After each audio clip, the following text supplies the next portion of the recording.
Welcome, everyone, to this briefing brought to you by the Israel Defense and Security Forum, IDSF. In Hebrew, our name is Abitchonistim.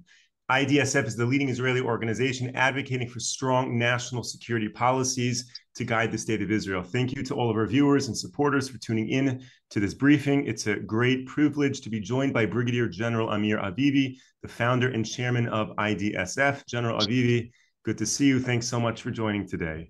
Thank you, Moshe. We have a lot of questions to go through, a lot of updates in this war. Maybe we can start with what is new in Gaza, and specifically a question that many people are asking is, when is that operation going to really become full scale on the southern side of Gaza in Rafah? Well, I think that every day that is passing, we're getting closer to the operation. I know I've talked to some of our generals in the army. They already planned the way they want to evacuate the citizens from Rafah. They already approved operational plans with the cabinet. We know the Prime Minister is very strong on going into Rafah and doing what is needed. We know that we had the Minister of Defense last week in Washington. We know that the Prime Minister also sent Dermer. So I think that really Israel is trying to create an alignment with the U.S. administration about these issues, reassuring that we can do this while moving the Palestinian society out of Rafah. I think it's imminent. I would be very surprised and disappointed to see a reality where we're not going to Rafah, but at the moment I assess that this will happen. When exactly, even if I knew, I couldn't say, but I can say that definitely the army and the government understand that we need to go in and finish the job. Is the delay in Rafah to the strategic advantage of the IDF, or is every day that passes, does it create a more difficult operational situation? No, obviously, one of the problems of war is keeping pressure all the time. We are not doing that for a long time. We haven't expanded our takeover in Gaza. We didn't do that with the 2 battalions in the central camps, and also not in Rafah. It's time is not working for us, working against us. And I think this is also why Hamas is trying to stall, trying to keep negotiations, pushing trying to portray negotiations of hostages. But overall, also Hamas feels that time is on his side, and the more time will pass, the more international pressure will be on Israel. And we also even see within the Israeli society, instead of everybody being focused on war, we see protests being renewed in a pretty large scale in the last few days. And this is very bad. And we have to go back to do what we need to do to win a war. There seems to be a very large focus on the civilian issue in Rafah, that the U.S. administration was not happy with how the IDF was going to deal with the civilians. But in previous briefings, I think you've told us that the whole idea of moving the civilians from the north of Gaza to the south itself was a major operation. Why are we so focused now on the civilians in Gaza in a way that we weren't when it came to Khan Yunis or Gaza City? Rafah is no different from Khan Yunis or the central camps, and certainly not from the north. We moved these citizens more than 30 miles from the north to the south. That was an operation, taking 1 million people and moving them 30 miles. Now we have to move them 3 miles. Why is that supposed to be complicated? But I think that there is really an intention to make it seem like it's a very complicated issue, to try to stop Israel from going into Rafah, to try and portray reality saying, yes, this can be done with maybe pinpointed operations or not full scale. It doesn't work. In order to win, we need to go into Rafah and take over the whole Rafah area, including every single tunnel and underground infrastructure. This is the only way we can find our hostages. This is the only way we can reach the leadership of Hamas and destroy them. There is no going around this. This is physics. This is war, the way wars work. We need to go in and take over Rafah and achieve the goals of war. Ramadan is ending next week. Is all of this really at the end of the day tied to when Ramadan ends? Well, it shouldn't have been a consideration, but it is, maybe. And maybe the prospect of doing the operation after Ramadan maybe definitely increases. I think that the ability to go through Ramadan without major incidents, it's a big success. Hamas and Iran and Hezbollah didn't manage to really mobilize Israeli Arabs or Palestinians in Judea and Samaria to riot and join the Hamas war. What can you share with us about your views or IDSF views about the day after scenarios for the citizens of Gaza?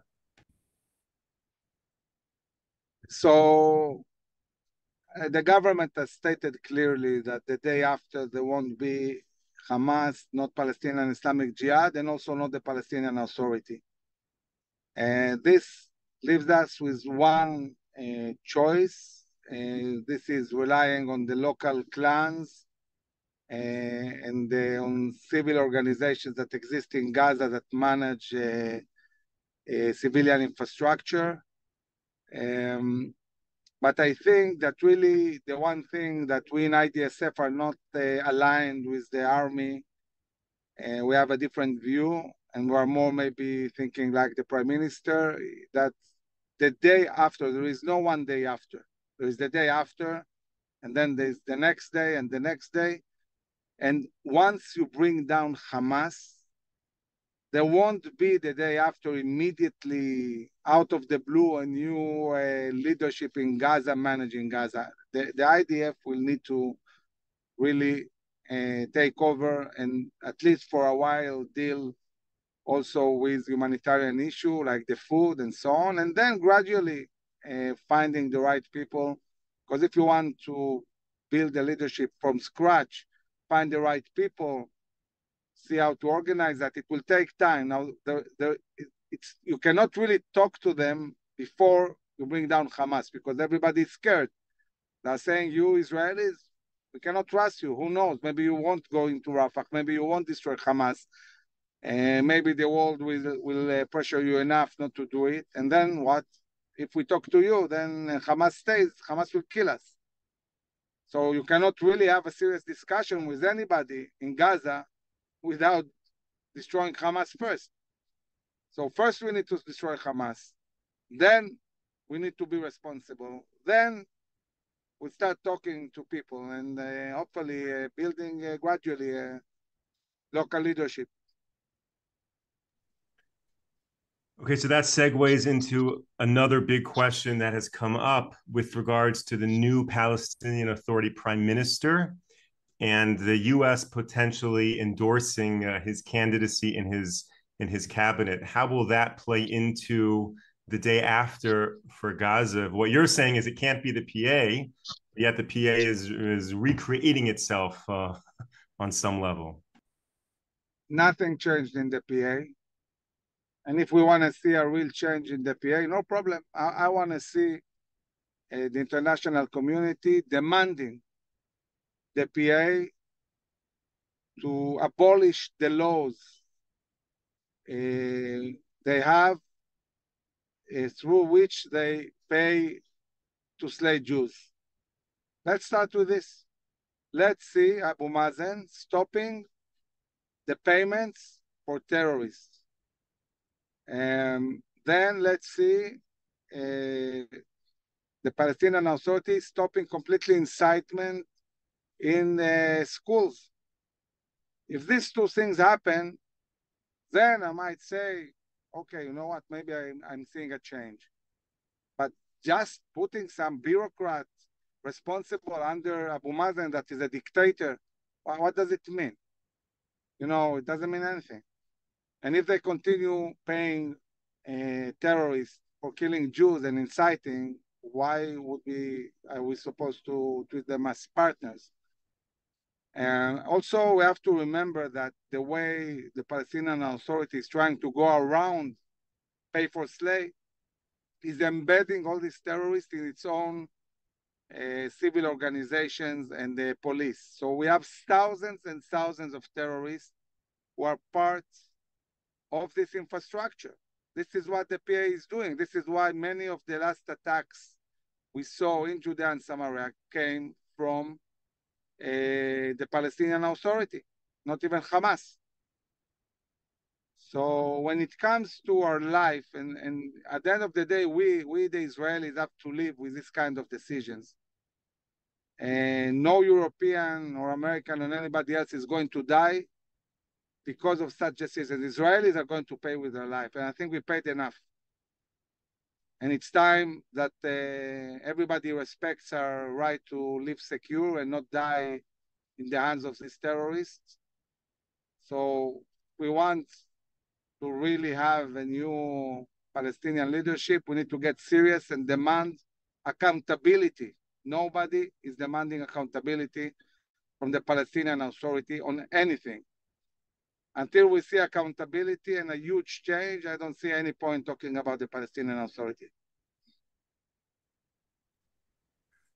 The U.S. administration recently authorized the transfer of munitions and airplanes to Israel. Are you able to comment on how that will affect the war here?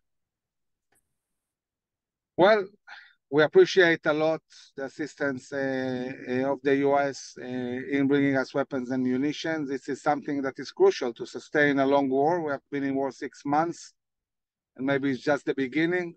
We have Rafah. Maybe we have a full-scale war in Lebanon also. So definitely this is very, very important. And I think it's important not only for Israel. It's important that the globe and the region see the U.S. standing strong with its allies, and especially with the closest ally the U.S. has in the world. This sends a message also to Saudi Arabia and the Emirates and other countries that the U.S. is a strong partner. It's crucial to continue doing that. And as long as the U.S. will support actively the efforts of war and defending Israel, this will be beneficial for the U.S. also, talking about global leadership. Thank you. And thank you to all of our viewers sending in questions now or previous to this. We try to get to as many questions as possible. Defense Minister Yoav Gallant made a statement wherein he said that the IDF is shifting from repelling Hezbollah to actively pursuing Hezbollah. Can you maybe elaborate on what that means? Yeah, I met with Gallant 2 weeks ago for a long meeting. Actually, part of discussing the war and so on, he was very, very interested in the work of IDSF. We talked about it at length. We have seen in the last week or two the IDF managing to really kill quite a few Hezbollah leaders in Syria and in Lebanon. And it's almost now on a daily basis we see effective attack on pinpointing specific terrorist leaders in different places in Lebanon and in Syria. And I think this is what the Minister of Defense meant when he talked about the IDF operations. Now, there seems to be an uptick, unfortunately, of terrorist attacks in Israeli cities. Is this because of Ramadan? This is because of the war? Is there something bigger happening here?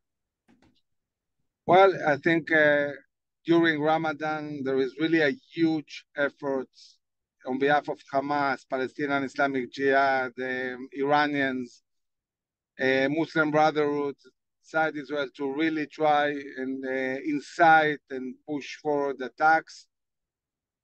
Unfortunately, we saw the South Bedouin Israeli citizens attacking We saw also an attack that was done by a Palestinian from Hebron, who was in Israel illegally, and they attacked with a knife in a place where, in a canyon where he worked in the past, and he knew well the place. So yes, it's a time that we need to be very alert. But having said that, we see that overall Ramadan is pretty quiet in Israel. Okay, let's switch topics entirely. There was recently a change in the draft law as it affects the ultra-Orthodox community here in Israel, wherein they no longer have the same exemption as they had. Are you able to maybe give some background about that, share your personal thoughts on that issue, and whether now is the right time for this issue to come to the fore here in Israel? I think that one of the big problems is that issues like that really need to be dealt politically are dealt legally by the Supreme Court or by the legal advisor of the government. And I think it's problematic because in the legal world, everything is black and white, and life is much more complicated than that. And I think that trying to put this issue that has been going on for so many years, trying to solve it in a war completely, it's quite problematic. Of course, IDSF position, our position is definitely that we should encourage recruiting the ultra-Orthodox, all those who are not studying Torah. I mean, we understand the importance of studying Torah, and people who study from morning to night, I think this is something we respect, but there are thousands and thousands of ultra-Orthodox who are not doing that and should be serving, and this is really what the army needs, these thousands, to build, instead of a battalion of ultra-Orthodox, a brigade of ultra-Orthodox. Of course, we can also bring them to the police, National Guard, and so on. So I believe that these decisions make now won't make a huge difference. It's even, I would say, worsening in a way the situation, because coercing them is not the right way. I don't see the government falling because of this. And I think that at the end of the day, step by step, we'll move forward. We in IDSF are trying to really assist in encouraging the ultra-Orthodox to serve a meaningful service. And I hope that this will happen. I said several times on TV that I'm very unhappy with some of the leadership of the ultra-Orthodox. I don't think they understand what a biblical moment this is now, how existential is this war, and they need to change. I mean, the society is changing much faster than the leaders and the rabbis. They're not really connected to what's going on in their own society and in Israel overall.